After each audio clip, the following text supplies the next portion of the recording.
আচ্ছা ঠিক আছে। আরে দোস্ত, কি অবস্থা তোর? কেমন আছিস?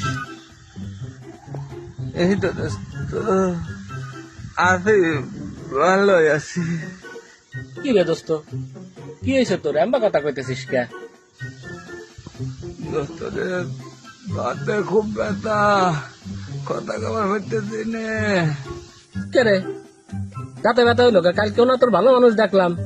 দোস্ত রে, বড় রুটি বানাইছিল শক্ত। কি এমন সমস্যা? বল একটু নরম করে রুটি বানাবার করলি তো হয়।